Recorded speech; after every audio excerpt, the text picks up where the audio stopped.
doing the tomahawk chop, we need to be doing. We're basically 6 feet apart.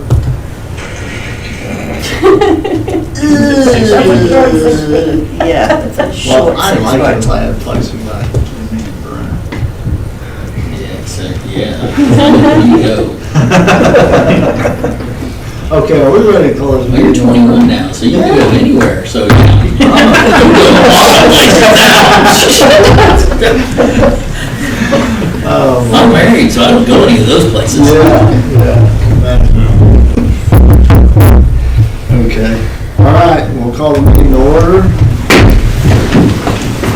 We'll have Councilmember Proctor lead us in prayer and flag salute. We pledge allegiance to the flag of the United States of America and to the republic for which it stands, one nation, under God, indivisible, with liberty and justice for all. Our Heavenly Father, we come to you and ask for your guidance and wisdom and discernment as we make decisions and take action for this community. We ask your blessing on the community and its residents, police force, and those that serve here in the office. And we thank you for all the ways that you've blessed us, even though it's been a difficult year, and all the ways you've protected us. In Jesus' name, amen.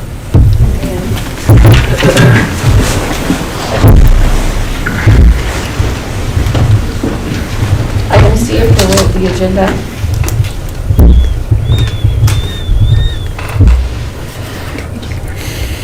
Okay. For a motion? I motion to approve the agenda.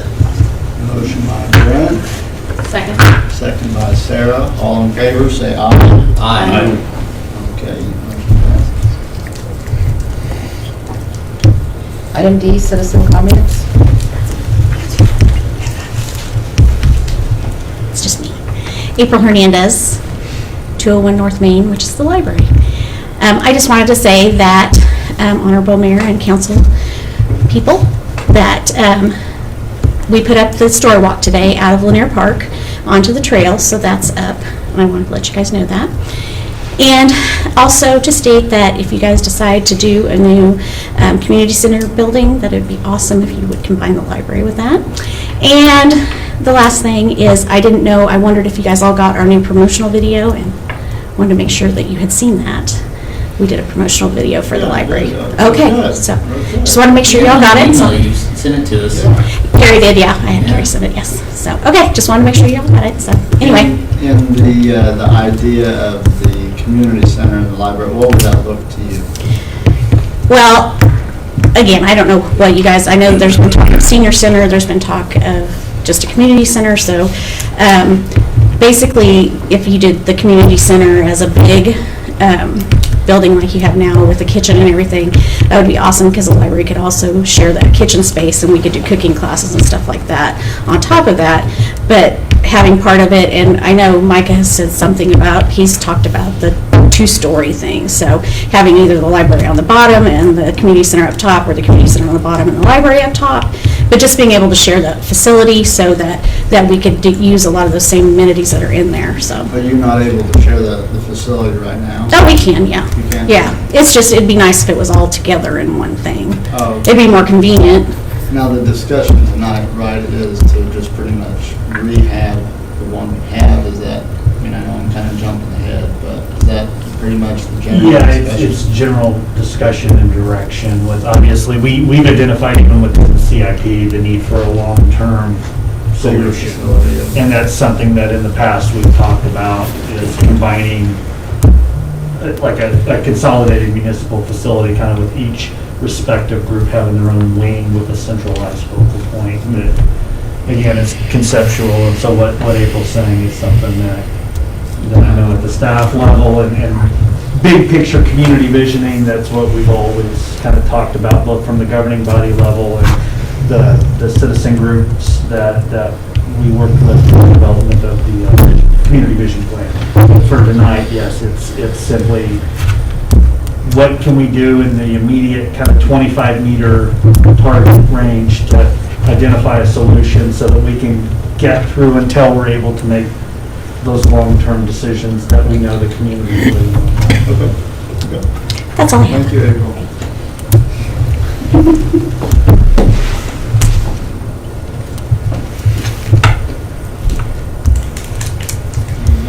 Yes, seeing no more?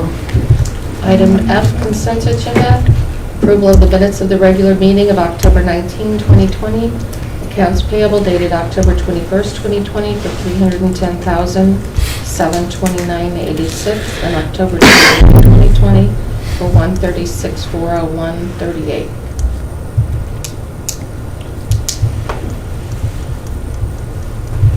So you need a motion to approve the consent agenda? Motion to Yes. approve. Okay. I motion to approve the consent agenda. Motion by Brent, Second. second by Michael. All in favor, say aye. Aye. Aye, okay, motion passes.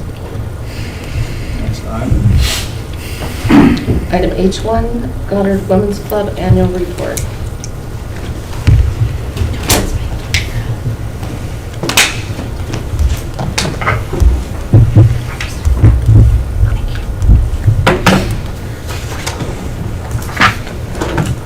Okay. I do have a quick question. What does Facebook Live, do they just see this video?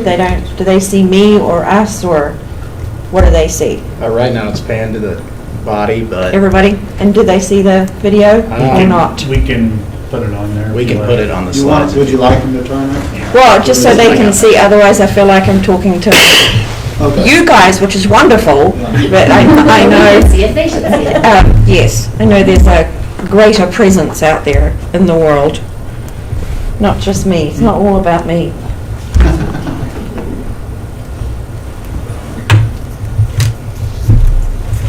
Sorry, no, I should have talked to you earlier about all of that. Okay, I'm gonna remove my mask. I'm safe, I got tested a week ago, so I'm good. Honorable Mayor, City Council members, Goddard City staff, public, Facebook Live, and wonderful club women, thank you for allowing me to be here tonight to talk to you about what we, as Goddard Women's Club, have done in 2019. I want to also give you a very brief update what we've done in 2020 as well as.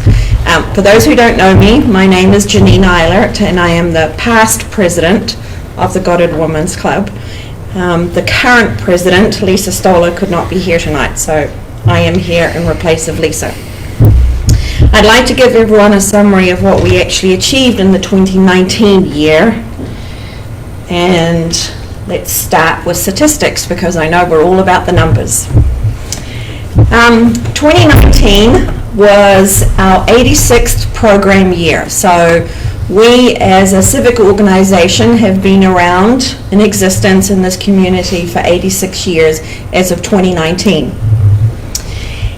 Just looking at the numbers there, in any given year, we have to, it's pretty much mandatory for us to give our club numbers to GFWC of Kansas, and those numbers go on to GFWC, our international organization, which is based out of Washington, D.C. That's where we have our headquarters.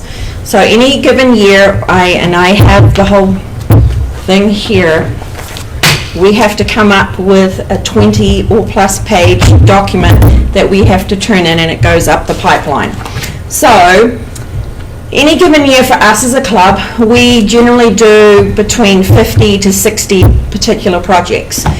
Volunteer hours are about the same every year, but I think the one thing that I wanted to really focus on tonight was dollars raised in 2019 for us. That is not a normal year for us. That's what I wanted to point out.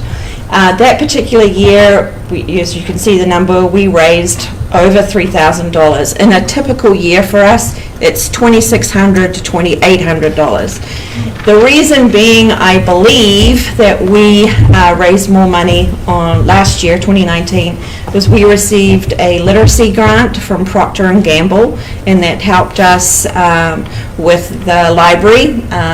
creating a Reading Kingdom theme in there, so that's why our money is raised. But also, for some reason, a lot of our members decided to donate a lot more money. So our own members donated a lot more money. We had a very busy year, 2019. What was the grant? How much did the grant? It was $250. $250. So it wasn't an awful lot of money, but we know how to make money go far. We're very good at that. So how we raise our money, you may ask that.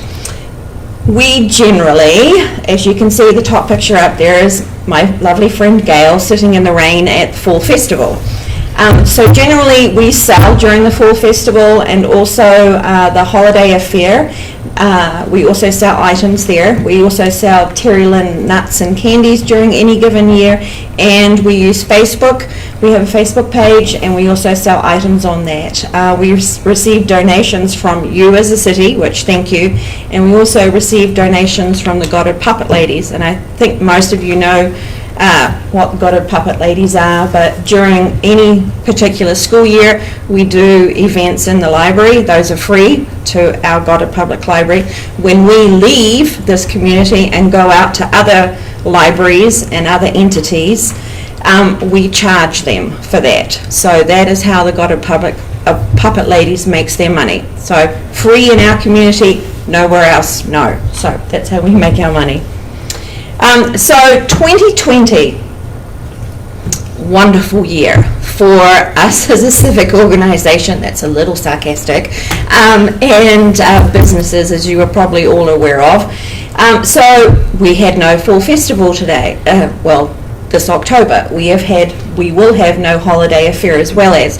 So our dollars raised will reduce significantly. Also, the Goddard Puppet Ladies did not go on summer tour this year because we did not think it was safe for us to be out in other public libraries interacting with families and small children. So, therefore, that source of income for us was also decreased significantly. So we anticipate that the dollars raised for 2020 for us are going to be looking more like $1,800 total, which means going into 2021, the number of projects for us is going to significantly decrease in how we support the community. Long story short, sorry. Leadership and mentorship. What I want to really highlight after that little downer before was all the wonderful things that we have done in 2019 and that we are still doing in 2020. The next couple of slides talks about some of the 57 projects. I'm not going to waste your time by going through all the 57 projects because that's a lot, but I'm going to highlight a few of them and also a little bit of our history.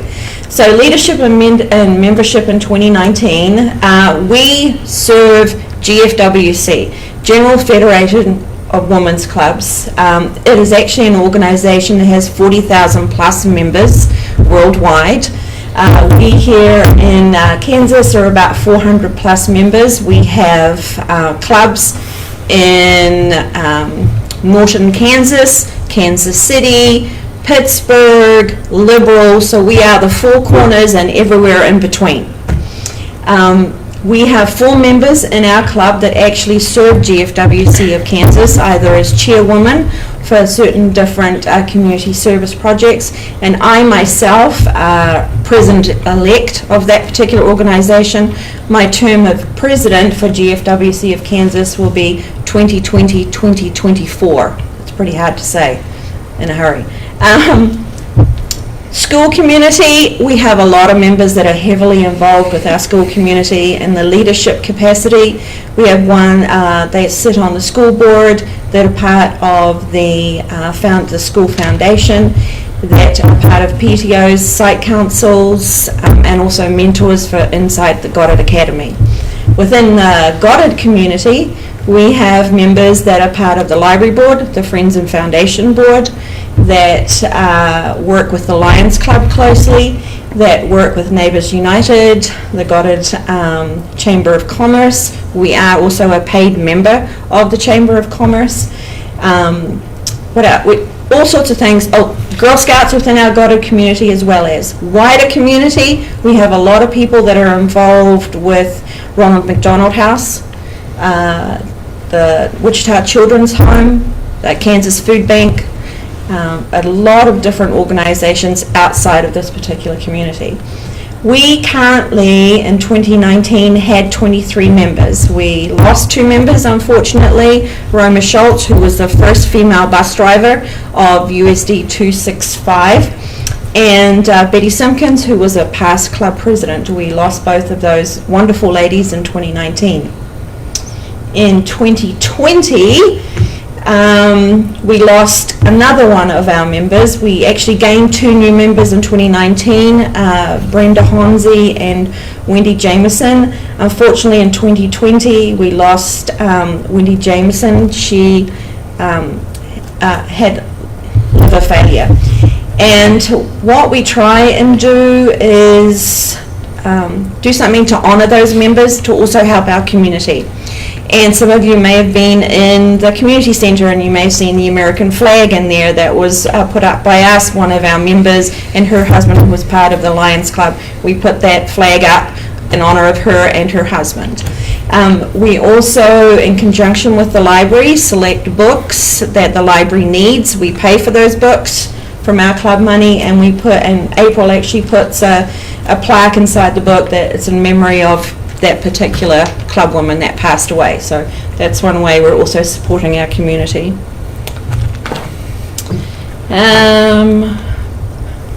2019 Communications and Public Relations. So we have a Facebook page.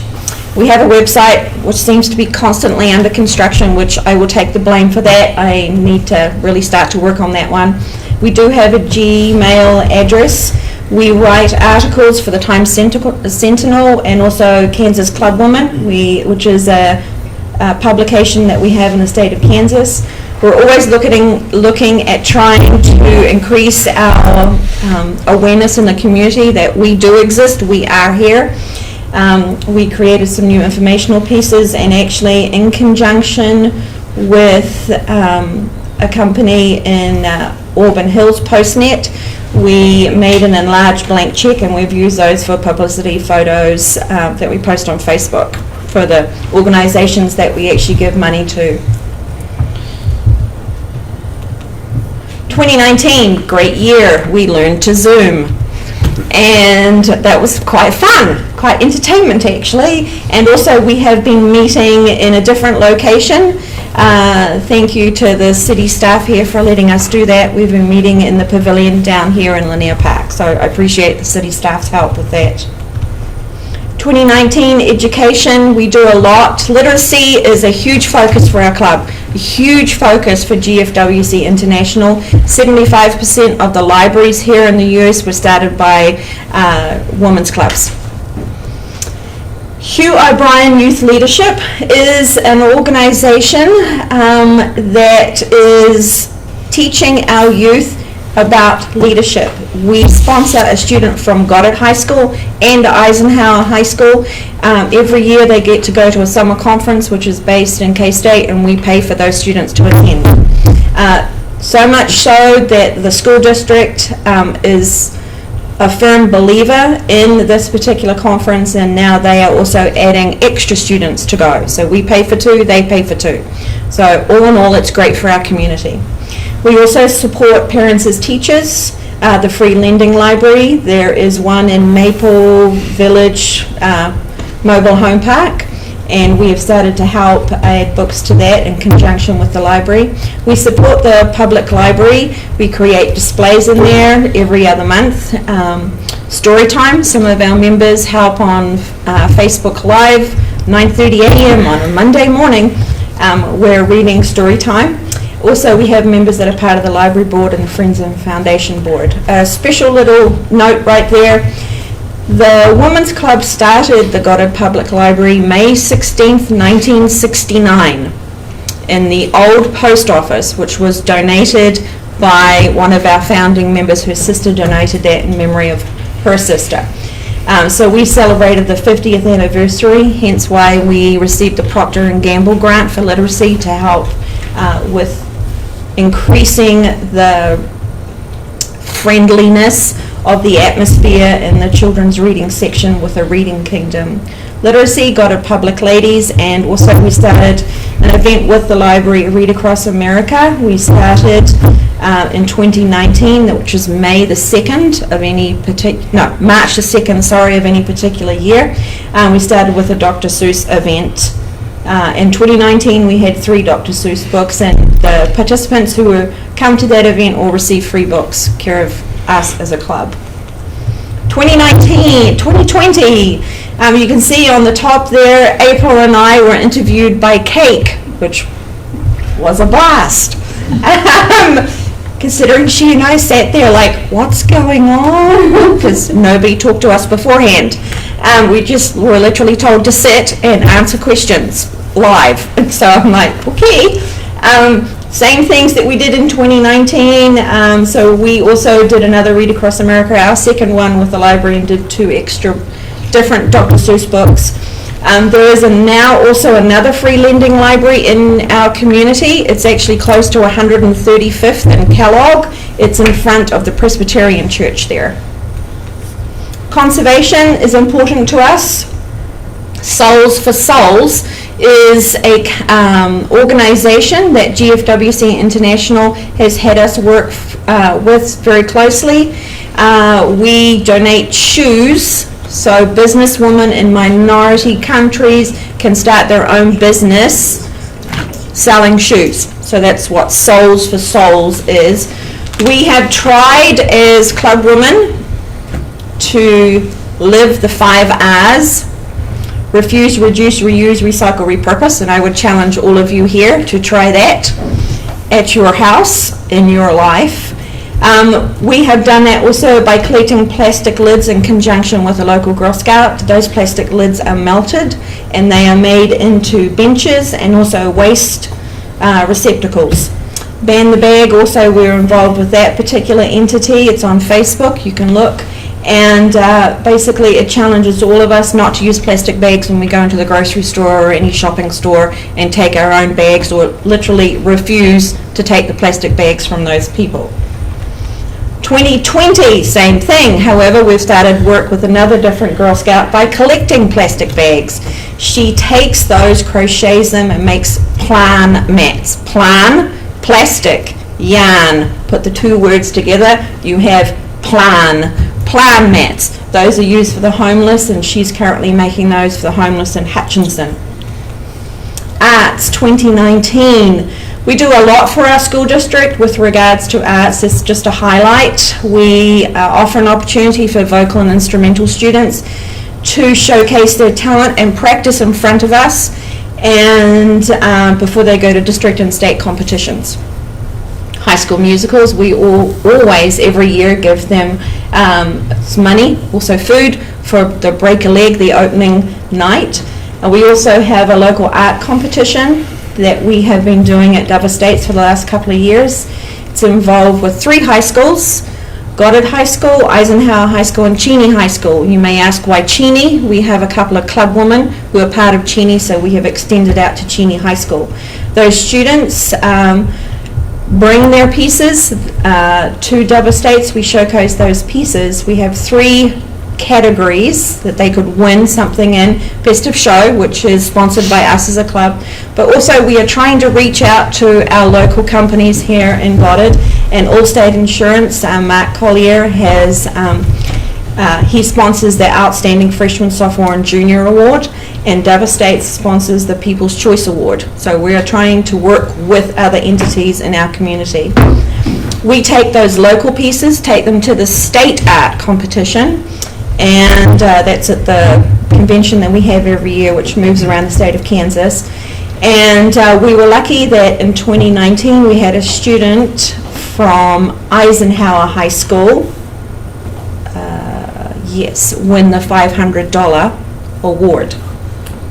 Congrats to her. 2020, same things. However, we could not do the art competition because of COVID. We still were able to donate to the High School Musicals though. Public issues, we've worked with veterans, Passageways. I don't know if some of you are probably very familiar with Passageways. We worked in conjunction with Chamber of Commerce, and collect up items, Chamber of Commerce here in Goddard, and worked with items and donated that to that entity. Citizenship is also very important to us. We sponsor a local writing competition. We have students from Goddard and Eisenhower submit writing with regards to a citizenship topic. In 2019, we chose a student. It goes on to state, and our particular student won second place and received $400. That student was from Eisenhower High School. 2020, we had a student from Goddard High School win our $500 scholarship on that particular year. Ratification of the 19th Amendment, for those of you who are not familiar, that's the right for women to vote. 2020 also was the start of our 87th program year. We invited a speaker from the League of Women Voters to come and talk to us about what went on to get the right for women to vote. So that was a very interesting talk and discussion. We learned quite a lot from that. Home life. We continue to support the elders in our community, Dover Estates and medical lodges. 2019, we participated in the Mayor's Christmas tree lighting, baking and serving cookies. Festival of Trees. This was the second Festival of Trees that Dover Estates sponsored, and we were part of. We worked in conjunction with Tanganyika, so we made a wildly wonderful tree, which was covered with Beanie Babies and books about animals, keeping with the wildly wonderful working in conjunction with Tanganyika. They also donated 4 passes, which were attached to the front of the tree, and you can't see at the very top, and that's my terrible photography. There's a very large toucan, which they also donated, that's on the top of the tree. All proceeds from that event went to the Wichita Sexual Assault Center. Students in Crisis is a huge signature project for us. It's one of my favorite, but I will probably talk the least about it because for me it's an emotional topic. Basically, we are supporting students in crisis in our schools in Goddard. We work very close in conjunction with the school counselors. They emphasize kids who have been traumatized by death of a parent, death of a sibling, hospitalization, anything along those lines that is catastrophic in that child's life. And so we work very closely with the counselors to support those students. Home life continued. As you all know, the big blue box outside by the library, we continue to donate food to that. We worked in 2019-2020 in conjunction with Goddard Academy.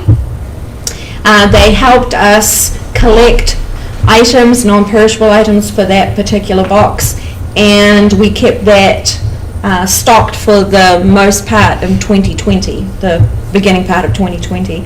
Ronald McDonald House we work very closely with. We go and we bake there for the residents who are in there. And also McKinney-Vento Homeless Youth Program, which is run through the Wichita School District. We donate to them generally before the Christmas period with blankets and money. 2020, same things. Unfortunately, no Festival of Trees this year. The only change would be McKinney-Vento reached out to us and they were in desperate need of lanyards for the kids to attach their masks to because they were forever losing their masks. So that's what we purchased for them very recently. And that is it. So I wanted to say thank you. I know I got really fast there towards the end. So questions, comments, concerns? Larry, you don't have any questions? Well, I just thank you for all you're doing. Thank you. You're doing great work. And I guess my only question is, how is your membership doing? Are you able to keep members? Yes, we try. We are only 22 members this year. We are constantly reaching out to people on Facebook. That's where we see a lot of people right now who see us. Normally when we're at Fall Festival, we would see people and would talk to people. That didn't happen for us this year. Holiday Affair, that would also happen. So we haven't really been able to get out to see people, to let them know who we are. one good thing of us being in the pavilion, there's a lot of people that walk that path there, and they always want to know why all those ladies are giggling in the pavilion. And so we actually had somebody come in and say, "What are you doing?" And so she's interested in joining our club. So it is hard for us to get members. We are constantly striving to get new members. Well, thank you, and thanks for working with the library. That's awesome. Yes. All right. Well, I appreciate it. Wait a minute, I have one. Oh, okay. So these jars that you guys do, Yes, sir. these right here, Yes. so do you usually sell those at like Before Christmas, they're great teacher gifts or fairs or what? what? What do you sell those for? What do we? I'll have to consult with my financial consultant, Lisa. So I am not sure what she's selling those for this year, but I will get with her and I'll get with you. How's that? Perfect. Okay. Very I want them good. for customers to help you out. There we go. Thank you, Lisa who? Stoller. Oh, okay, we stole it. Okay, Or yeah, I will find out, sir. perfect. Is that something we could put like in the Goddard Glance? Hey, ladies, if you're interested in joining the Goddard Women's Club, here's the contact information. Yes, we can do that and send them as well to the Facebook page and reinforce it with social Right. media presence. Thank you. Yep. We love this community and thank you for letting us be part of it. So Thank you for being a part of it. okay, I think I got all my stuff. Okay. You flipped the camera? All right. Yeah, I think, do we need a motion to pass that $1,000 allotment, or? We can, I mean, Right. it's line item budget, so. No, I didn't. Okay. We can do that. I didn't know if we did or not. I just let the slide out, I know. No. Item H2, land sale purchase agreement. This is for the vacant lot across the street. We were approached by the adjacent property owner of Strutz Lockers to purchase the open lot. We purchased the ground in 2016 with an option to purchase additional ground for development outside of town, but immediately contiguous to it. That purchase with the option was $41,000. The parcel in question is, like I said, literally just right across the street here.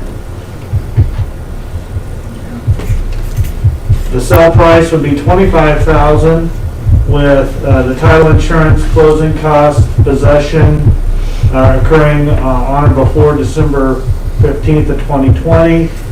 There is a termination clause which is required that would be on or before November 30th, with the buyer terminating the agreement in writing. Because it's a slaughter operation, its current use is prohibited under our zoning and land use. However, we've stipulated that they'll comply with all regulations and processes, and that they will not be expanding slaughter operations if the purchase is approved, unless, of course, approved by the city council to do so. The property may be used to expand retail, meat processing, and packaging operations, as well as potential for retail, restaurant, for barbecue and whatnot as well. So we would be taking a vacant lot, and the plan would be to extend Strut operations and storefront along Main Street to increase their packing and packaging operations and a retail presence, potential for on-site barbecue sales. In accordance with fiscal policy, because it's a one-time revenue, it would go into the city's capital improvement fund, Fund 90. And the document is approved to form as authored by City Attorney Ryan Peck. Are there any questions over the document? So are they, I know the motion has an exception, but are they wanting to expand their slaughter operation? No, so No. we don't. There's no desire at all, but Okay. that's just in there because future governing bodies may have a different set of priorities. Okay, But the primary purpose is for retail and packaging. okay. So is it like a barbecue restaurant, I know, or what's? There's just talk that they would like for that to evolve, and there's a lot, I think that's a relatively common practice amongst the packaging and urban retail for rendering operations. I know there might be a little bit of concern that we bought it for 40,000, they're selling it for 25, but back when that happened, there was a big concern of mine about downtown revitalization and keeping downtown vital to the community rather than everybody moving out of 54 Highway. And there was one way that, in my own mind, I thought if we could just get that land, at least it would be accessible to somebody to develop. In hopes of keeping downtown active and flourishing rather than letting everything go to 54. And I think that we can get that money back in taxes after they build the property, that we regain what we've lost and keep downtown vital. And so That's what they spend for building permits to expand out. And hopefully we can keep downtown. Yeah, we anticipated a 3 to 5 year payoff on the difference between what the purchase with the option on that other ground and the current sales price. So between the property tax that's generated and the sales tax generation and the anticipated, we expect that payoff to be 3 to 5 years. We'd also make a lot of that back in building permits and tap fees. That a good chunk of that different than what we bought it for and what we're selling it for. Does the city still have the option, or did the option expire? It expired. And there's currently a residential subdevelopment of 245 homes going in there.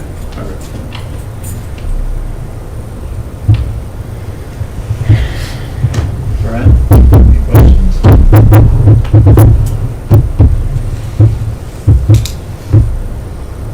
No, not at all. No? Well, what do you guys want to do?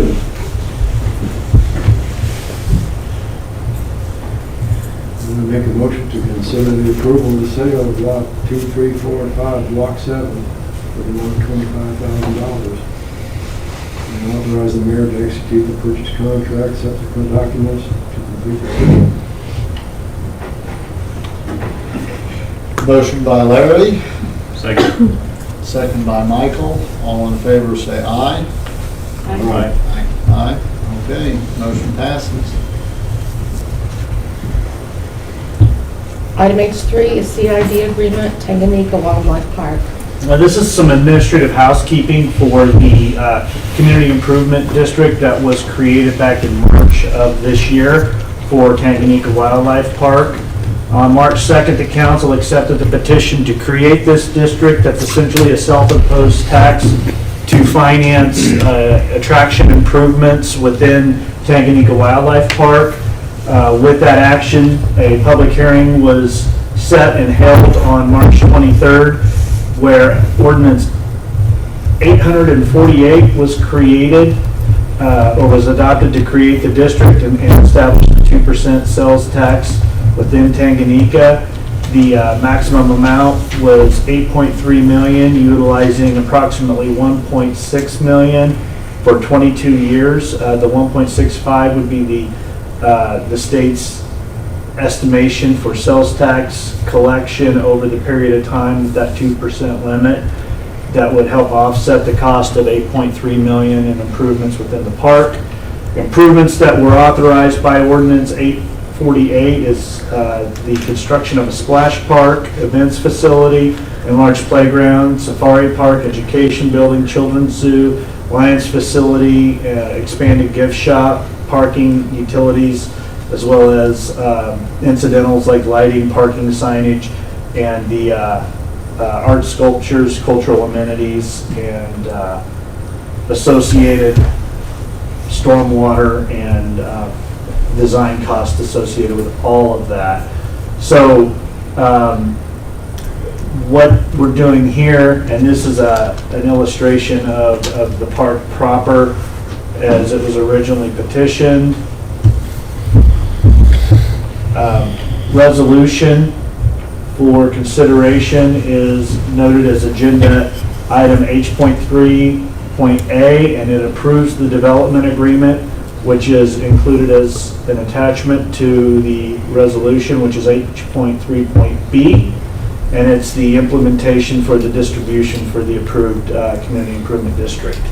It stipulates that only reimbursable expenses as defined by Ordinance 848, which is H.3.E Echo, and allows for 10 business day turnaround for the submittal for reimbursements once we receive that in writing.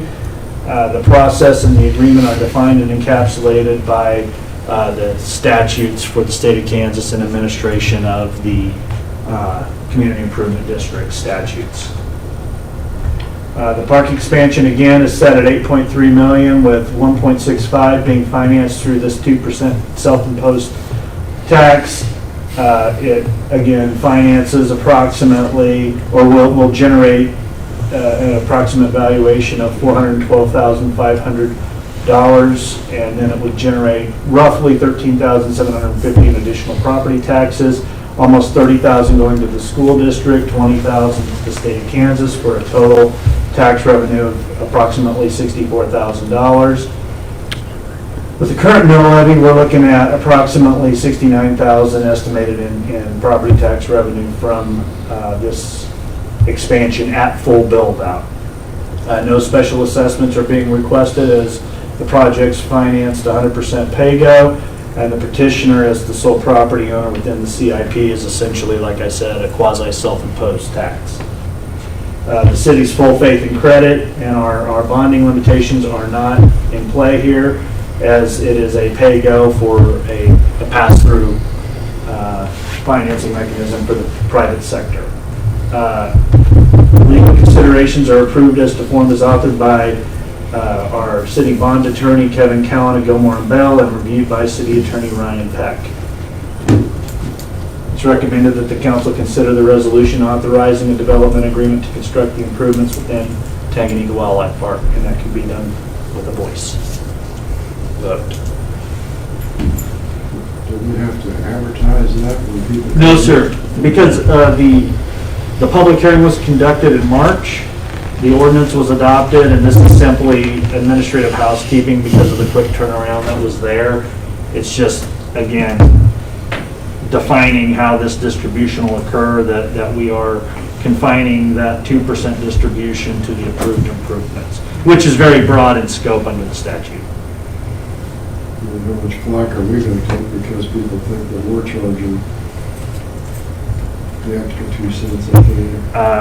We haven't received any complaints this year, and I know that they've spent a year of already levying that.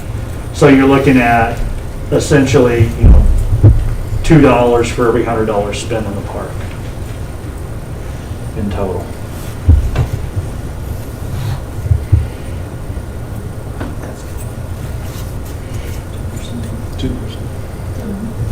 But it's self-imposed. I mean, they're one hour. It's only in the park, yeah. Yeah, we already get a list. Yeah, it's in place. This is simply saying that we're going to distribute it according to Ordinance 848. We're actually living. Yeah.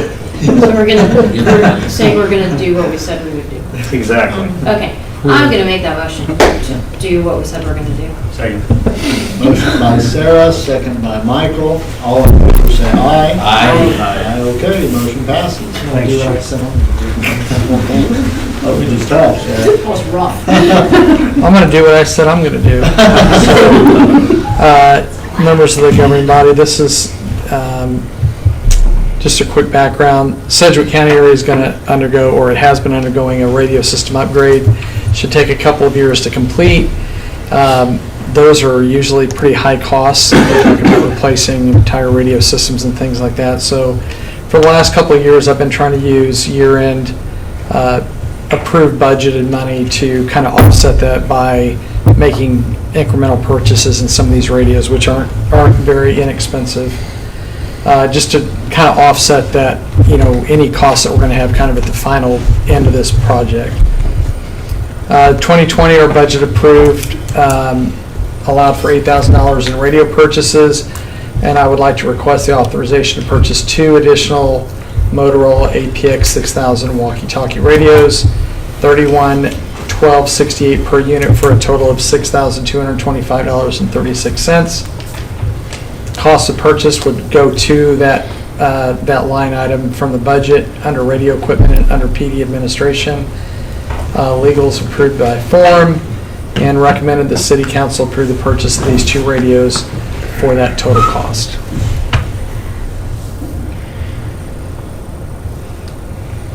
Any questions?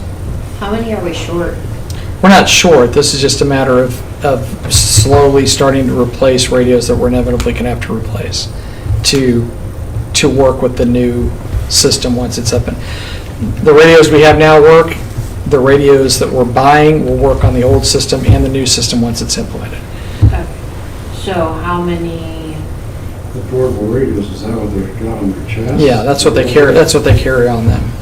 Yeah. What were you saying, Sarah? how many do we need to buy to work? I don't have the count on how many we're going to need. I think we bought 2 last year.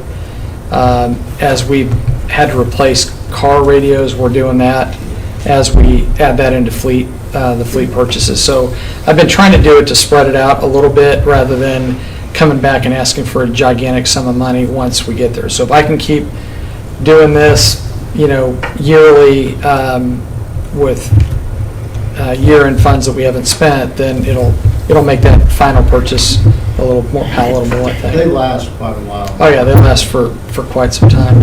And this isn't, this is a countywide deal, so it's not anything that we really have any control over.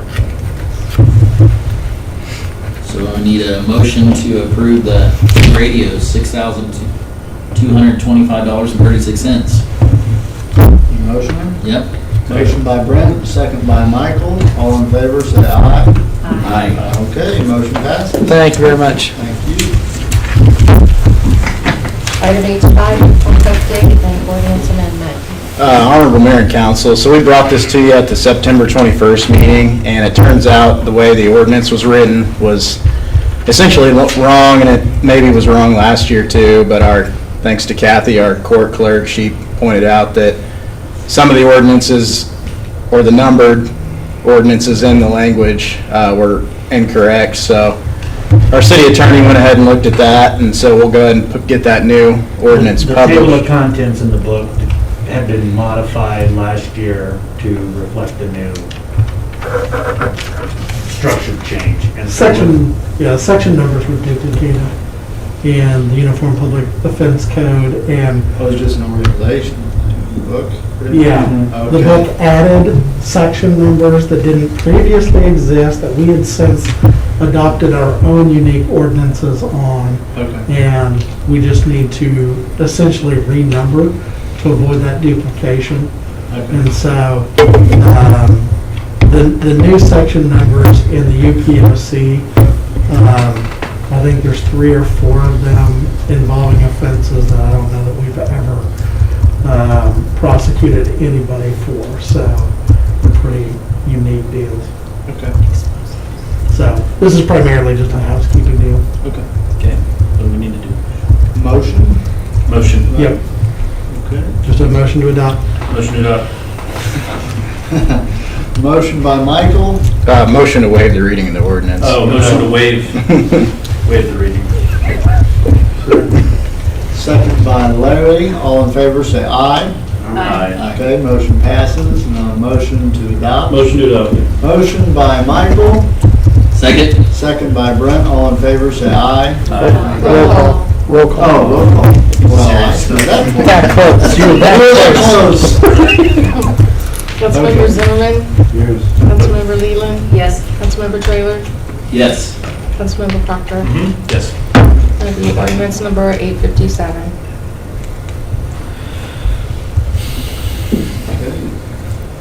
Item H6, discussion on live streaming council commission meetings.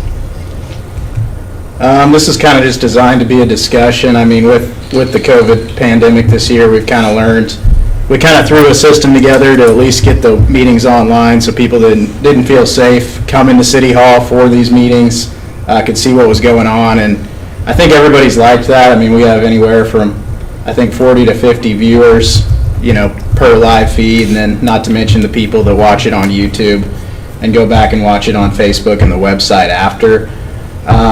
The system is, as we saw kind of tonight, it's kind of difficult to operate. You can't view the screen and the governing body at the same time. So when it's on the screen, you get to see the information, but when it's pointed towards the governing body, they get to see who's doing what. So you can't see both. I know previously the idea has been thrown around, and several governing body members, at least since I've been here, have made it clear that they'd like to see live streaming down the road. There's several other cities in the area that do it that I know of offhand. Andover, Derby, where I interned for a brief period, has a pretty advanced system that with microphones and live streaming. The other issue with the live streaming itself is that it can only be live streamed to Facebook or YouTube. It can't be live streamed directly to the website, so it's harder to access for folks that might not have access to social media.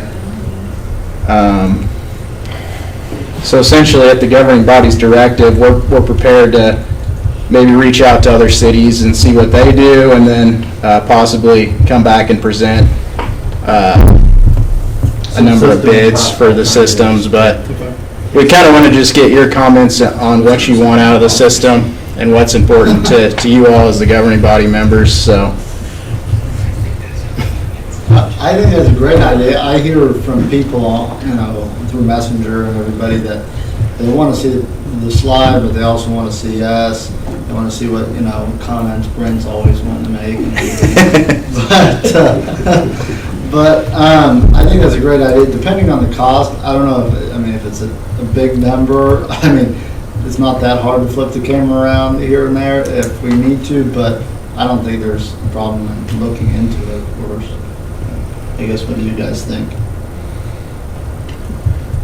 Yeah, I don't think there's any harm in looking into options and see what we can do, because like a lot of times there's comments we can't hear or speak up, or, there's just a lot of. It's kind of the new normal. Yeah. Well, you might not even need to live stream it on the website anyways. How many visits do we have on our website that often? I think for the live streaming, it's more about the legal reasons. I don't know if that's the case or not, 100%. ADA stuff. But like Facebook and YouTube probably would be your biggest venue or avenues anyways to live. I think so. It's just that small sliver of people, like Micah brought up, that some folks were trying to attend the meeting in person, but they didn't have Facebook, so they couldn't access it live. That's one of the issues we ran into. And I think another problem is just when I'm not here too, it's kind of what we got going on is kind of hard to get set up. So more of a cohesive system where, Micah could operate it on it by himself if he had to, Brian could, or, any number of our secretaries could. That would be helpful too, so. Is there a link from our website right now to the YouTube channel? There's a link to the YouTube channel, and then there's where it just kicks you straight to the stream. So you can access it from the YouTube channel, right? Do you from have to the log website. into YouTube to access it? No. No, Okay. But So- we can't live stream both to Facebook and YouTube simultaneously. Yeah, we typically live stream to We stream Facebook. to Facebook live. So you have to have a Facebook account to view it live, and then in the morning, we'll render it to YouTube. Or I should say, Thatcher will render it to YouTube. Why wouldn't we just stream it to YouTube then? You can do that too, and I think the issue that we see, if we want to keep doing this, just the cohesiveness of the system. So having you guys speak, people being able to hear you and see the slides at the same time. So having a system like Andover or Derby has is kind of nice. And I'm happy to do more research on that for you too. This is just kind of preliminary discussion. If But we do live stream it in a different manner versus like how we're doing it on Facebook, will it have the same delay that we have? Right. Can they? I would guess not. I Public mean, access I would think it would be any sort of system that a company came in and installed, I think would be better off, but I don't. Very expensive. No, 100%, yeah, that's. We looked at it like 5 years ago, it was gonna cost It was, when we tens of looked thousands of at dollars. upgrading to digital, it was going to be 21 or 24,000 to to get the technology to be able to, not counting any cameras For or public audio, access. just the digital technology converters to put it on channel 7. And so Larry may remember that we put because we used to play a series of videos, and we would have a kind of like a fancy PowerPoint that we would scroll through, and we ended up having just, if you can see this, we're considering the future of this channel, please let City Hall know. And it was Roy Jones and myself were like the only two people that. How many average viewers do we have on the Facebook live stream? We have 19 right now. Okay, so 19 out of how many followers out of the Facebook page? 320 million. Yeah, I mean, it's like 20 or 30. 5,524 people follow Okay, this so page. proportionately, that's pretty low. So to spend that money, I would, but I mean, there's no problem in looking into different options on maybe. Yeah, something- and I'm not advocating one way or the other. I'm happy to like expand on what we got going Yeah, on, but that makes just sense. to get a system where you could see the slides at the same time and it would be more professionally done. I mean, short of, I'd encourage you to check out like what Derby does or anything, but that's an advanced system, and I understand if it's, out of the realm of what we want to spend, so. Well, any more questions? That was a pretty easy discussion. All right. Thank you. Thank you, Dasher. Item H7, community center discussion.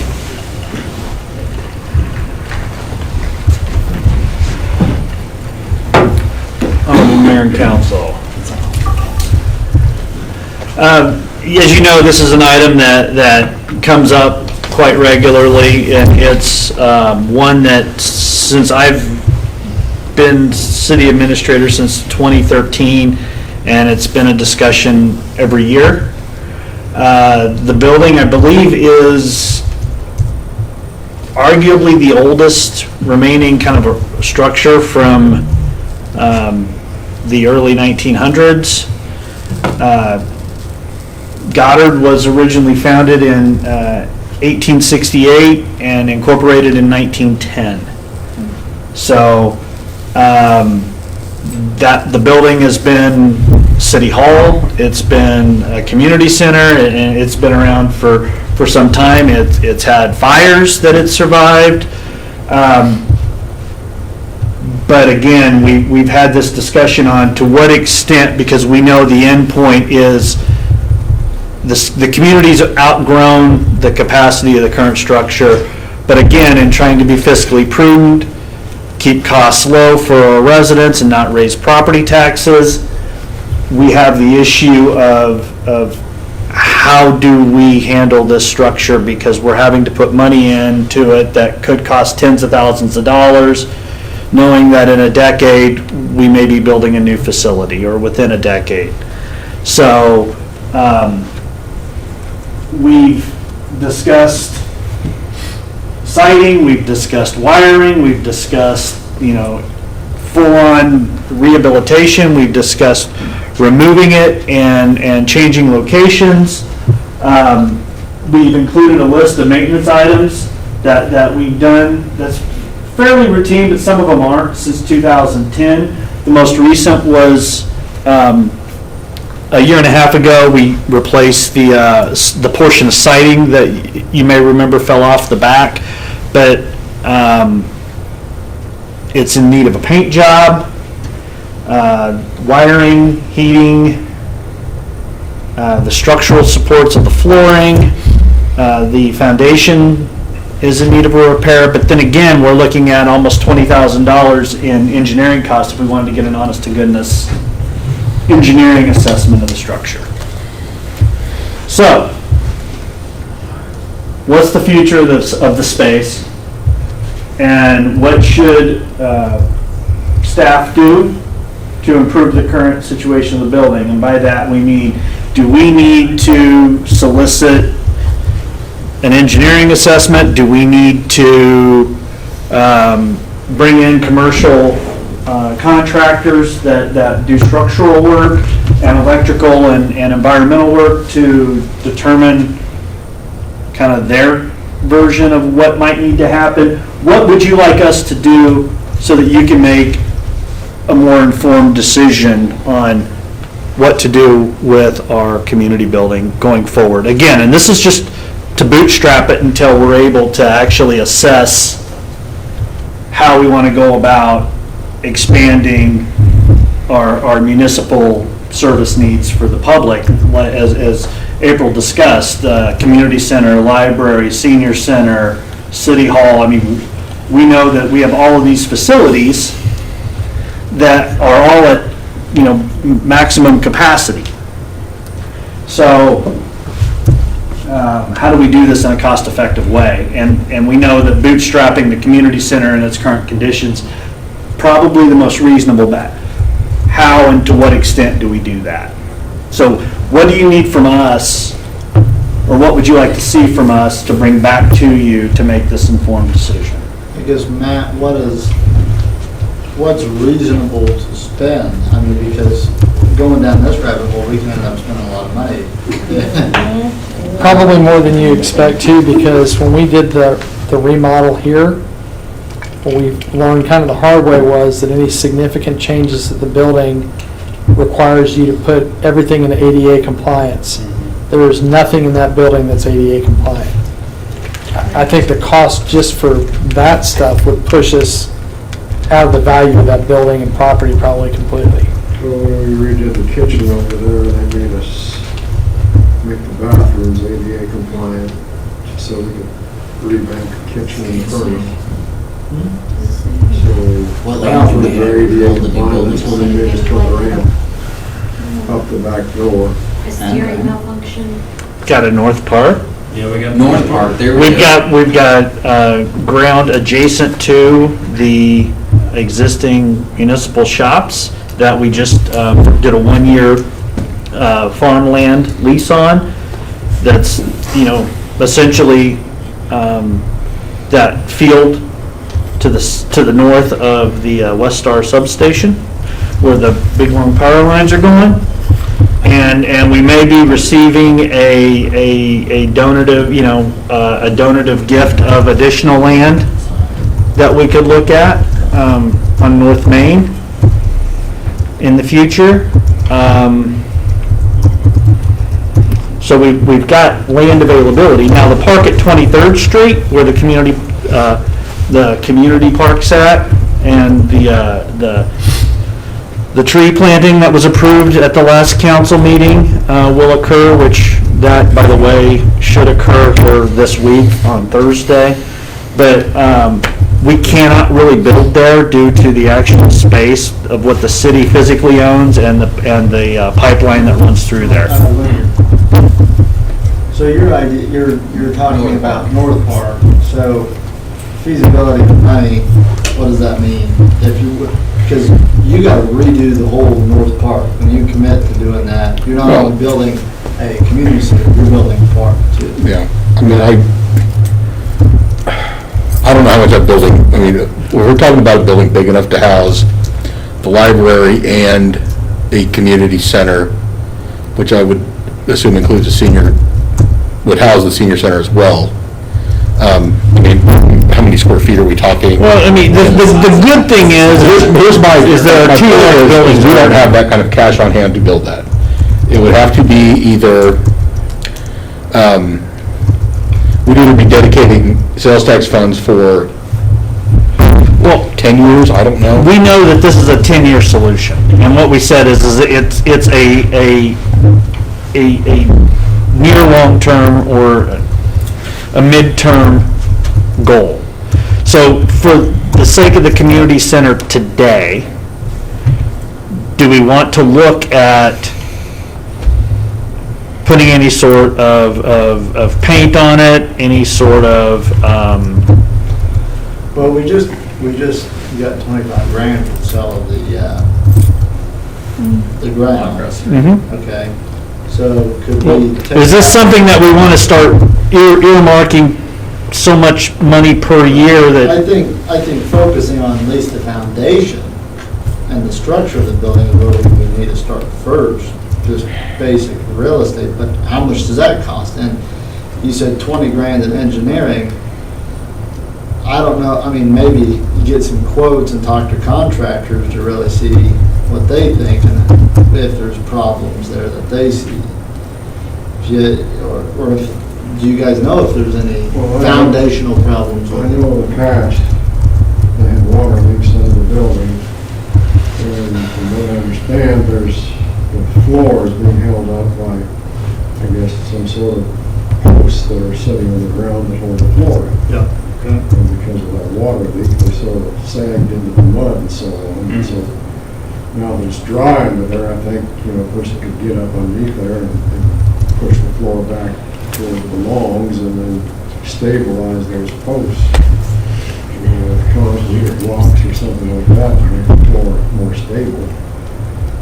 And I don't know if we can do that in-house or not. I mean, there's a crawl space you have to get underneath. I mean, they've been underneath there before to fix the water leak, so it's accessible. But, and as far as the paint, I know that It's aluminum. my grandson is going to come before council and he's going to do an Eagle Scout project and I want him to paint the building.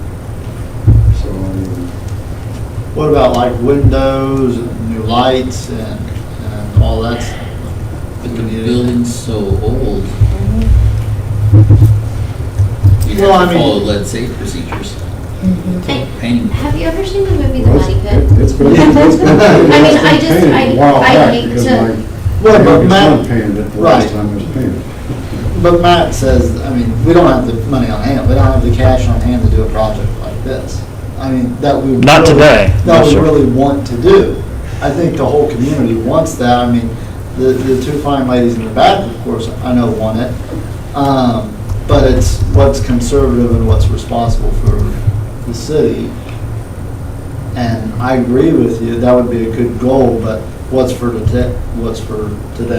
How do we, I mean, and that's also the city's asset, and we need to maintain and keep up on our own assets that we have. So I think starting with the structure, making sure that's sound would be good. But As far as just city, like, maintenance building Is that church budget, building any more so than this one is? what kind of funds are there? What have we used? Where do we sit as far as Is it that that, never goes? been in? Most of our repair and maintenance for city buildings is dedicated to City Hall. And when we did our remodel here, was it last year, or the year before, that was all capital money that was coming out of, capital improvement or cash, other, yeah. or other non-budget sources. Mostly it's cash, yeah, cash on hand from capital improvement fund. We could look at putting additional monies into the budget. It would, I mean, I'm thinking, I'm assuming we're talking significant expenditures to bring that up to a higher standard than it is now. But again, the problem is, even looking at this 10-year project down the road, this organization in 10 years is going to have much greater needs than it currently has as far as space anyway. Sure. So it's not just the library, it's not just a community center building. City Hall? The City Hall itself, we're already too big for this building. And we've just put a ton of money into it just to give us a little bit more space. Well, this is a much newer building. It wasn't, I mean, we spent ballpark about 150 grand to completely remodel this.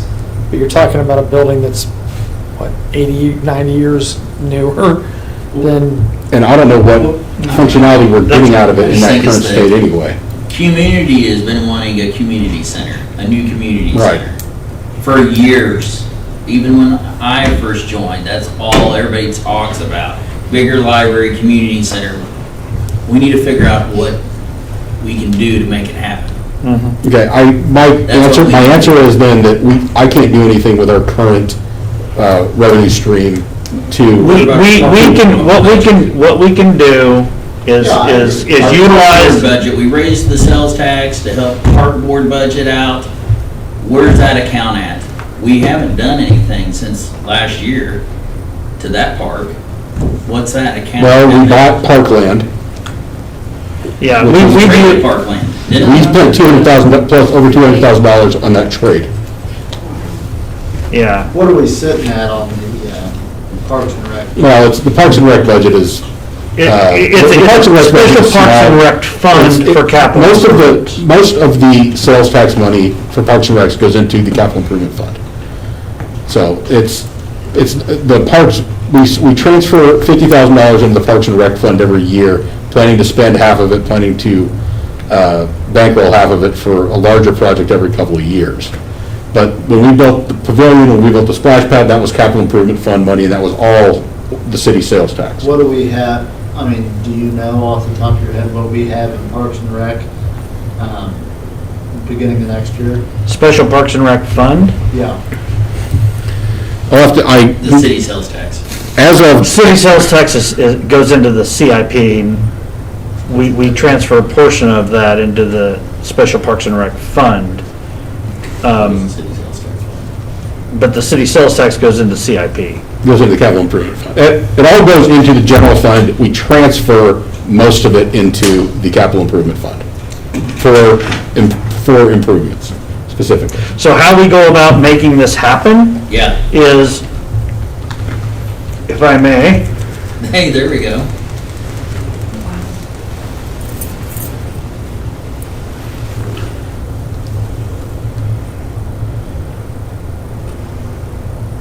right there. We have a possible North Main property dedication possibly being presented at the next meeting or the first meeting in December. We have a utility rate discussion that was deferred from tonight as there was discussions on utilizing that sales tax. So that, it's Newton's, third law of for every action, there's an equal and opposite reaction. So if we were originally talking about two funds for utility rates, but if we're transferring funds, half of which are already restricted for developments, into these other two utility funds, that pool of money goes down. And that's how we finance the other, additional playground equipment or, property acquisition for park space or restricting cash flow, essentially putting money into savings so that we can build a community center municipal complex in the future. But again, if we're going to utilize a portion of the sales tax to reduce rate pressure,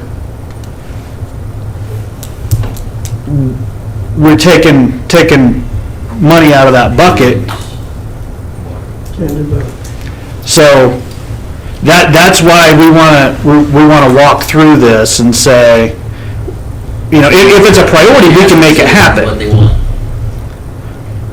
Right? Well, I think they want everything. They want low. That's what they want. So intuitive. And we all do. I mean, They it's, want lower water bills, they want a community center, they want a nicer library, they want everything, and we want. and don't raise taxes.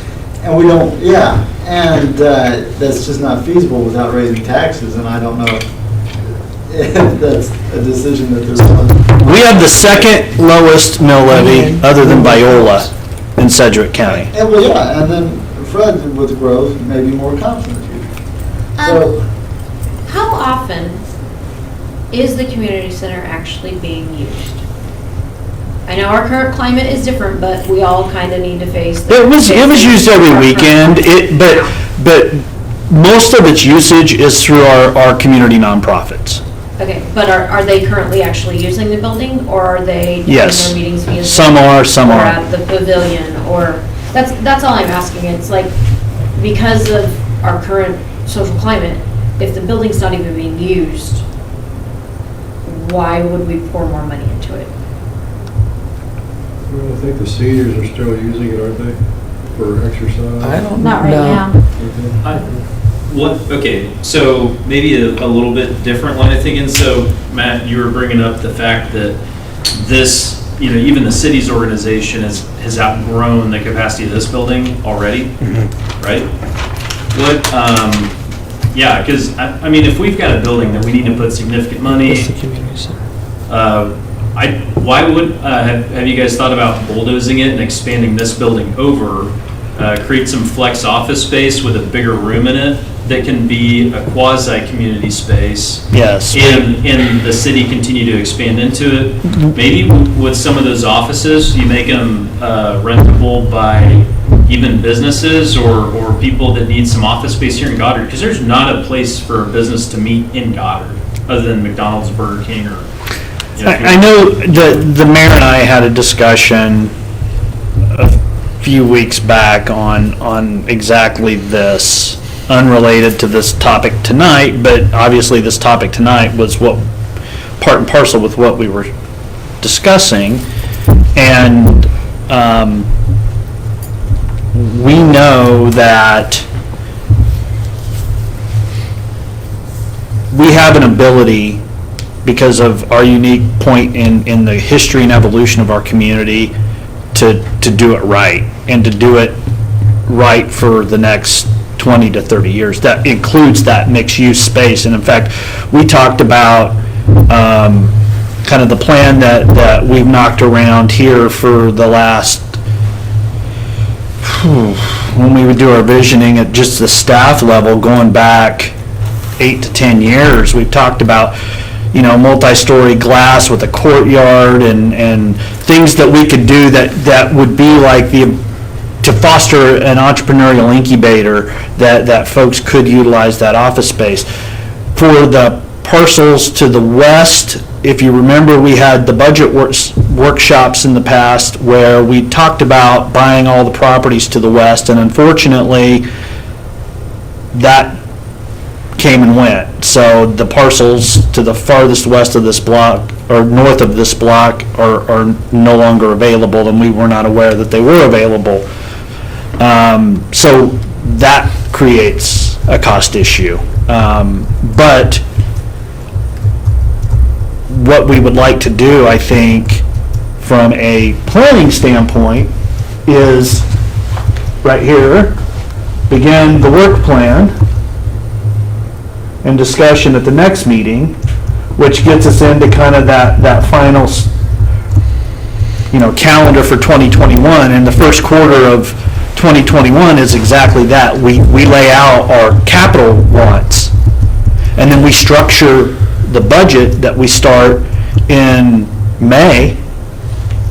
We start before that at the staff level, but we really start talking about it in May for, okay, how do we want to implement this? How do we want, okay, the new goal is a community center.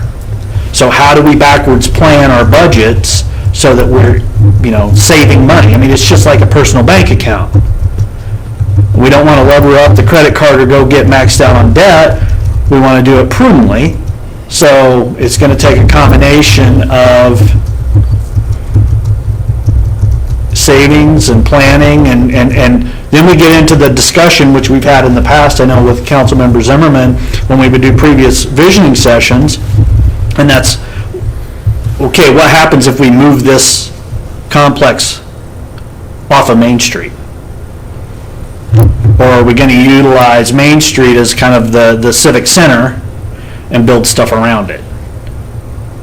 And then what's the availability of the land? Or do we not co-locate everything, and we'll have the senior and community center at the North Park, and City Hall expanding the blocks here, or do we swap buildings around? How do we handle this? It's I don't know the answer, and I know that ultimately we want to do what's best for the people and what the people want. But I guess my question is, knowing that we want to work towards a newer, bigger complex, but what do we do now? What do we do with the current building that we have? Do we want to do anything to it? Your grandson's gonna throw a coat of paint on it. Well, but are we going to give them a directive on how much to spend, or what's? Or are you gonna get quotes? I think we come back with like, what's gonna be the cost? And Harlan, if you have something to say as the actual PE in the room, please feel free to speak up, as far as what you think we should begin this assessment with. Because ultimately, that's what we're talking about, is assessing what do we need and how do we get there. Arlen, do you remember the discussion on the floor?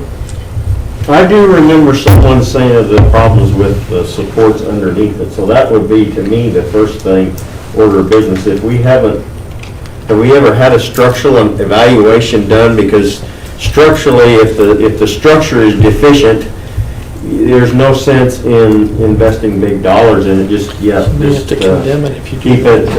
keep it going for a period of time, because, I do recall they were saying that the floor is uneven because of the supports underneath it, and that would require some significant investment to upgrade. I know that when my wife was growing up, they wouldn't let us dance in that building because they wouldn't take the bounce. Is that right? Yeah, be careful what you I mean, ask for. it's probably just a You may limestone find out block you've got to condemn foundation. it. You know, I assume. How much is an assessment like that cost, Harlan? I think I would say maybe 3,000 to 5,000. I'm just guessing. 3,000 to 5,000 to tell us we had to spend an extra $100 grand. Well, I know we spent, I want to say it was 20, now it was a more complicated Yeah, I assessment. mean, it's all degree of what level of report do you want. I think we ought to, we could find out just what 3,000 to 5,000 would provide you, sort of information that would provide you, or what 20,000 to 25,000 would provide you. But maybe a quick cursory review, inspection, and a report, 3,000 to 5,000. The flooring assessment for the library was about 20 to, I want to say it was like 23,000. Oh, really? Okay. Because the engineer is doing his assessment and stamping it, saying Oh, you mean like what type of improvements would be required to bring it up to code. Okay. I don't know if something like that would be necessary. I think almost bringing in contractors to look at what we would need, maybe see what we gotta do with the structure down below. See if jacking it up and Right. and fixing those supports would help get us by for another 10 years. And then, A big sign that says enter your own risk. Right on the front. We need a ramp. I'll draft the waiver. We've got a ramp. Not library. Oh, is there? Yeah. There's a ramp. That's on the south side, between City Hall and, There's a reach. so it is It ADA is accessible. ADA compliant because of the ramp in the bathrooms. Oh, okay. Well, I don't know. I mean, it's completely up to you guys what you want to do, but I think start there, get a quote, and maybe bring in some other contractors. You know, we'd love to hear from the Boy Scouts to maybe repaint it and everything. Is there anything? Paperwork, he's gonna come Eagle in Scouts. a month or so. Okay. Or Eagle Scouts. And then, is there anything else that we need to do to the buildings? Yes. Am I allowed to speak? Yeah, yes. I was in there this morning and the 1 clock says 8 o'clock all the time. So if we could get that clock Fix the fixed. so it's right twice a day. Exactly. And the other one is off as well so the 2 clocks in there need some work. Okay, thank you, we'll get, Okay. Other than that, is that it? I mean, the foundation, looking at the foundation. I think we'll, Siding doesn't Siding. Well, it's aluminum siding. we'll come back with some cost alternatives at the, Yeah. what's that? So, I guess another thought I was just curious about is how much money are we already spending on, are we not spending much on maintenance on it anyways? Is that part of the thing? I mean, we spend money on cleaning service. We do some, when we have minor repairs, we just handle it in-house through our staff. Okay. So it's not a big money pit. right? Usually it's like heating and air, or we have electrical, or, Right. you know, I those think types I think we of charge things. a portion of our groundskeeping and stuff like that. I guess the sad thing about it is I can still remember it when it was the community offices. City Hall. It does have LED lights now, so it's super Oh, you remember efficient. when it was City Hall? Sweet. Well, the lights are, not Yeah, the. not just the lights, just the LED. lights. That's about the time it was They eight-track don't players, paint wasn't windows it? too. I'm not sure that's Real, real.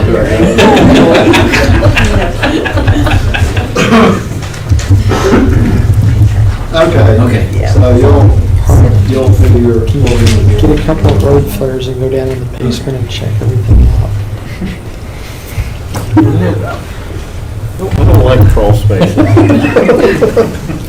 All kinds of critters in it. I don't even want to know what's under that building. I'll crawl. Jimmy Hoffa's under that building. All righty, Brian. Yes, sir.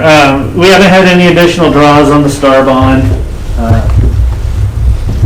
but we are seeing a significant construction improvement with the bulk of the work occurring on the inside with the pads for the health club and the child care center. Over here is where the hotel will be constructed. It's planned to be constructed after the health club, which had the steel arriving within the last 2 weeks. Arbor Creek has 3 new homes starting further down at the end of phase 1.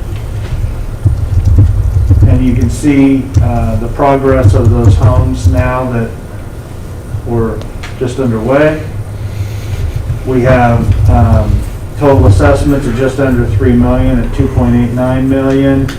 The average home value is $300,000, generating approximately $1,150 per home for the city.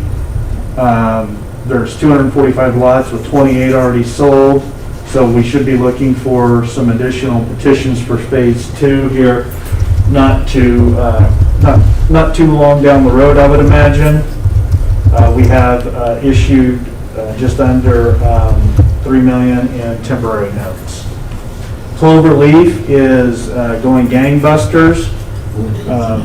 You can see the pads for the multifamily here and single family being constructed over here. We anticipate delivery of phase 2 petitions here forthcoming. We have phase 1, 50 total homes with 22 lots sited along Martin's Court, which is where you saw those concrete pads being poured, and then 28 lots for single family, which you saw back in the middle here. And again, the pad homes for the Martin's Court that was referenced. Elk Ridge, just continuing to do infill construction, rolling out phase 2 and into phase 3. What do you say? Rusty Creek, we anticipate Picture is coming. bringing you the petitions for, the resolutions at the next council meeting for phase 1 construction of he's not even a this. We'll reporter probably have some amended petitions to present just to clarify some of the language, given the city's participation in the project. The R-Cut, nothing really new to report. Again, we're anticipating a late first quarter, early second quarter bid letting. Staff and designers, we're working with KDOT to refine final median stormwater designs and traffic flow control during construction. So that's progressing.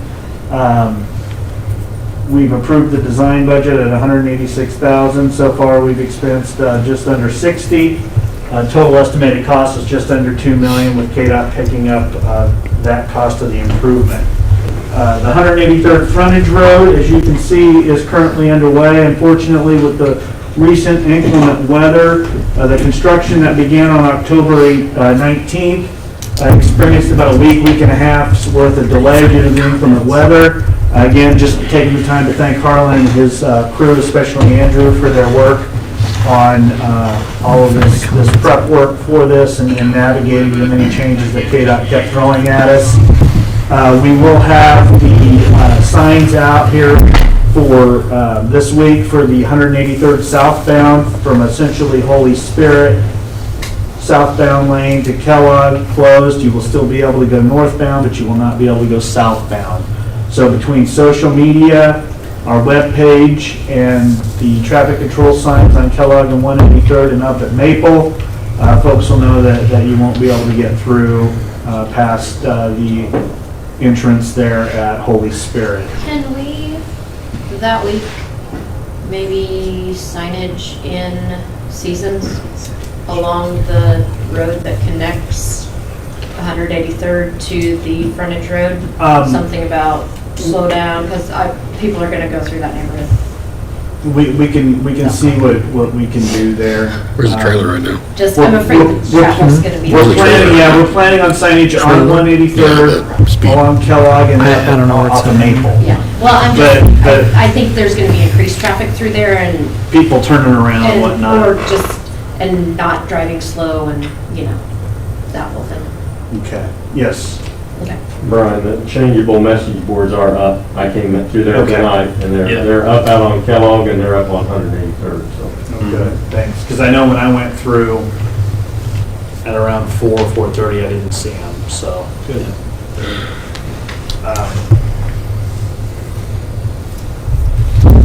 So that's it on the frontage road for now. Items of note, we've got the community cleanup scheduled for November 21st from 7 a.m. to noon, where we'll just have dumpsters out and folks can come and utilize them then. We did wait until after opening season of pheasant weekend, so we knew that we would get maximum work effort from not only city staff, but from our community members that are fellow upland game hunters. Brahms building permit's been issued at a value of $800,000, so $4,795 of that comes to Goddard, and we have an additional $5,000 in water and sewer tap fees total, $2,500 each, and that will offset the cost of the commercial meter and obviously maintenance of the sewer lines for the continued inspection and grease maintenance of those lines. And we got site prep occurring there this month, and I'll let Micah provide us a quick rundown on what he knows for the tentative construction for Brahms. And again, it's tentative. Quick honorable mayor and city council, we're excited finally to have Brahms moving forward. There's, historically been a delay when it comes to development of Brahms. They'll go through the planning process and then sort of sit on a lot for a while and then act on them, but we're excited they're finally moving forward. Planning Commission did approve the sign variance. It was somewhat of a contested discussion during the Planning Commission for the sign variance because it expired originally, but in November they did approve again the sign variance request for Brahms. And basically, in the next 48 hours, they're going to implement their silt fence and they're going to get their SWPPP approved by KDHE, which is basically stormwater protection plan. The building permit will probably get pulled in the next 2 to 3 days. And then construction excavation will begin in December, will last about 8 weeks. Then you'll have the sewer and water infrastructure beginning basically in January and going through to February, beginning of March. And then concrete and paving will start about the same time in January and head through April. Building construction will start around February and should conclude in June. And they said that they guarantee it will be done in June, but if they do run late, it'll end up in July, but they don't anticipate that. They're doing a similar building layout in Texas, and they have the same extension in terms of their project timeline. So we should be able to eat in the Brahms before July of next year. So How big of a building is it? I couldn't tell you the square footage. I have to go back and look at it, It's the but largest model, isn't it? it's pretty big. Yeah, it matches the Texas model that they have, and so. The one down, have you seen the one down in Derby? Yeah, it's one of the larger ones, and I think it's about the same size. Yeah. So, yeah, this should be, we, obviously, commercial properties are taxed at 25%, so that's going to be good revenue for the city, especially going into the Star Bond. Yeah. So, Thank you, Mike. Big sign needs a big building to go with it.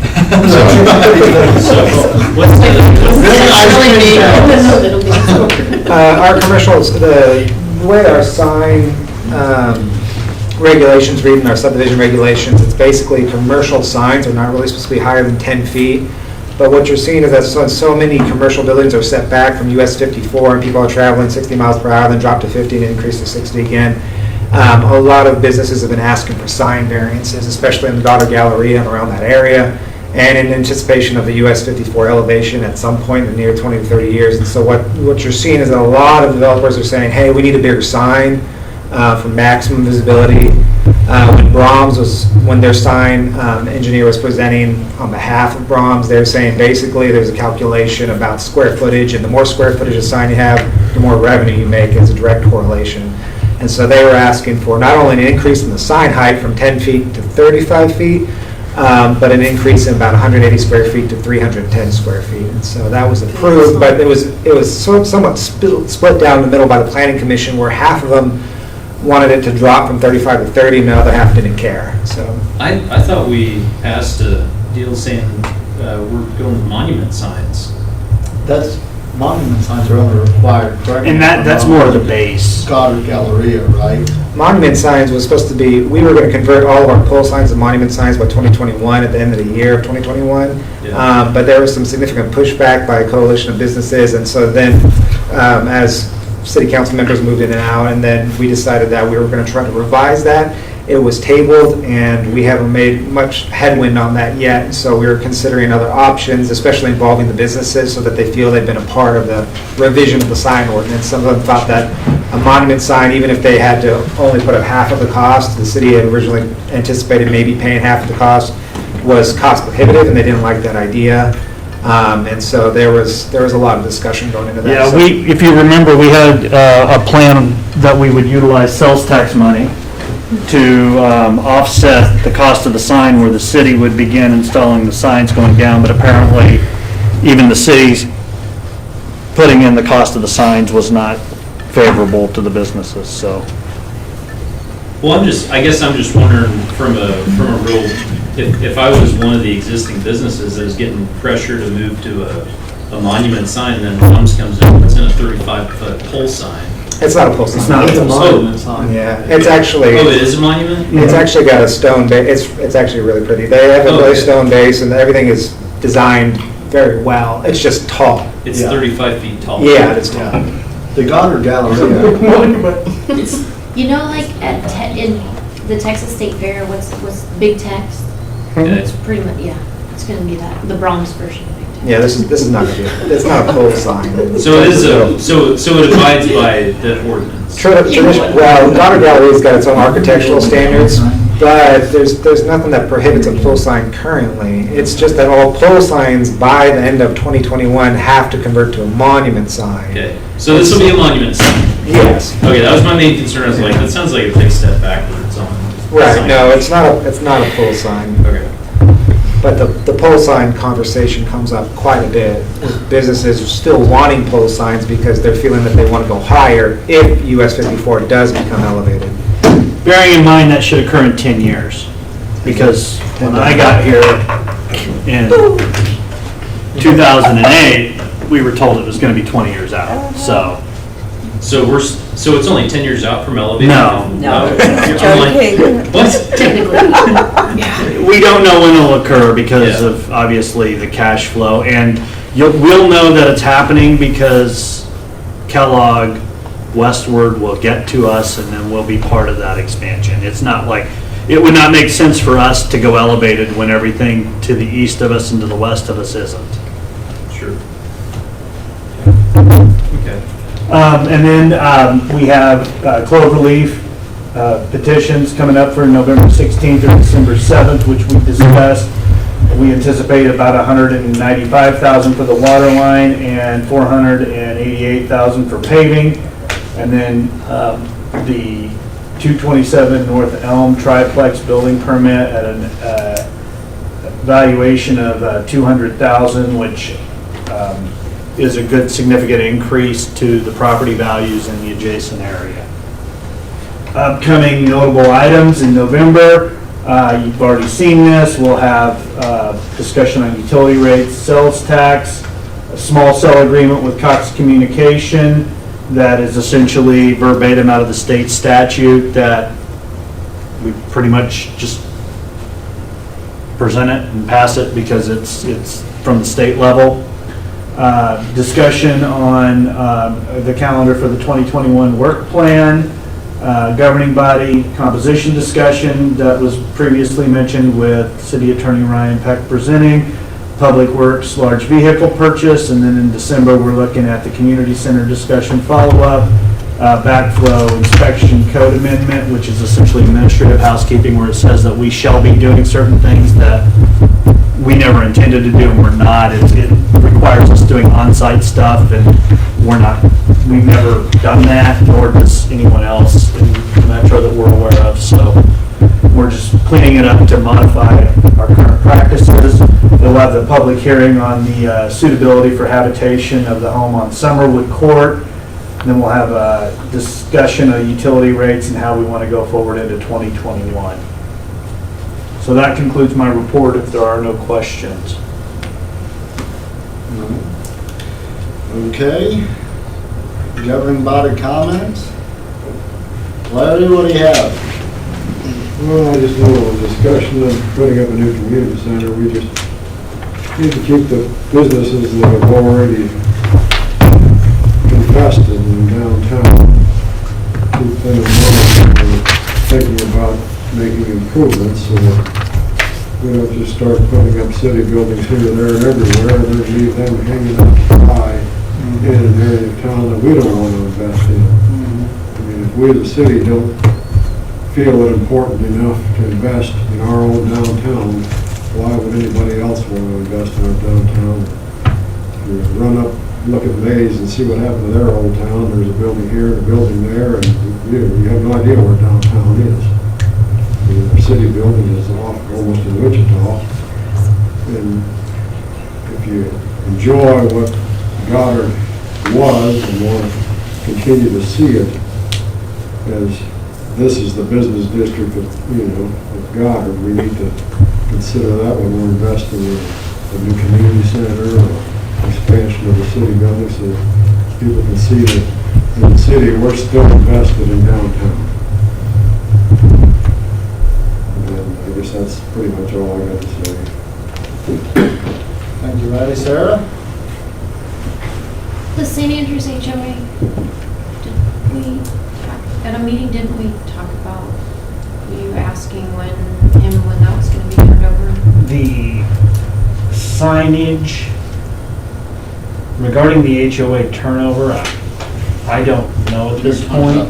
Sign. The We're sign, talking about the sign. okay. You're gonna get your chainsaw out and cut that little No, sign. no, that was not me. I did not put that on Facebook. No. Somebody else did. I said, we are not cutting anything down. That's what I heard. No. You're I said, no, outnumbered. I am not. I don't even have a chainsaw. But yes, It was taken The away city from was me. gonna take that sign down for us. we spoke to Mr. Kelsey, and